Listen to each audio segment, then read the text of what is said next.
అందరికీ నమస్కారం. శ్రీమాత్రే నమః. ఈరోజు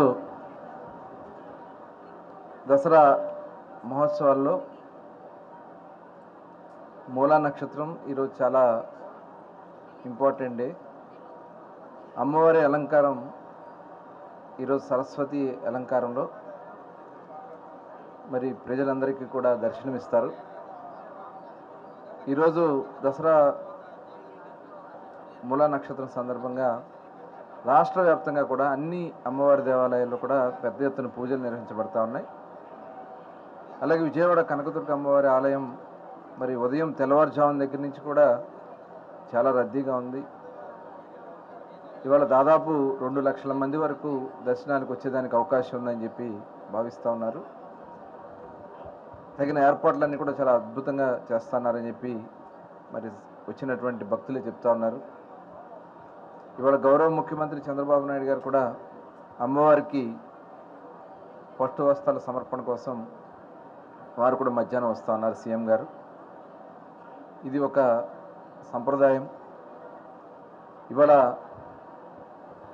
దేవాలయాల యొక్క పవిత్రతని కాపాడుతూ పరిరక్షిస్తూ ఈరోజు మరి నిత్యాన్నదానం కూడా ఇక్కడ దాదాపు ప్రతిరోజు నిత్యాన్నదానం జరుగుతుంది. ఎంతమంది భక్తులు వచ్చినా కూడా ఇబ్బంది లేకుండా ప్రసాదం కూడా ఉచితంగా ఇస్తూ ఉన్నారు.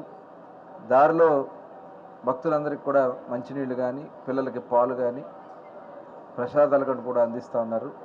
చాలా మంచి ఏర్పాట్లన్నీ కూడా బాగా జరిగినాయి. మరి అమ్మవారి ఆశీస్సులు మన రాష్ట్రానికి ఉండాలి. ముఖ్యంగా మరి గతంలో జరిగినటువంటి ఇబ్బందులు చూసాం. ఇప్పుడు చక్కగా వర్షాలు కురుస్తూ ఉన్నాయి.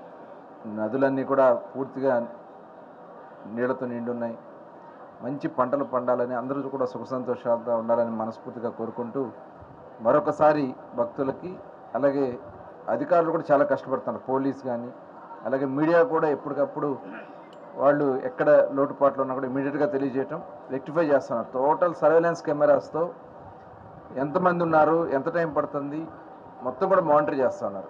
కంట్రోల్ రూమ్ కూడా కింద కంట్రోల్ రూమ్ పెట్టి కంట్రోల్ రూమ్ నుంచి ఎక్కడికెక్కడ సీసీ కెమెరాలు మళ్ళీ అలర్ట్ చేయడానికి కూడా క్యూఆర్ కోడ్ పెట్టి ఎవరికైనా భక్తులకు ఇబ్బంది వస్తే ఆ క్యూఆర్ కోడ్లో శానిటేషన్ ఎలా ఉంది, వాటర్ సప్లై ఎలా ఉంది, క్యూ లైన్స్ మెయింటెనెన్స్ ఎలా ఉంది మొత్తం కూడా ఒక నూతనమైనటువంటి విధానంతో చేస్తున్నారు. చాలా ప్రశాంతంగా జరుగుతోంది. మనస్ఫూర్తిగా అధికారులకి మరి ప్రత్యేకంగా ధన్యవాదాలు తెలియజేస్తాను.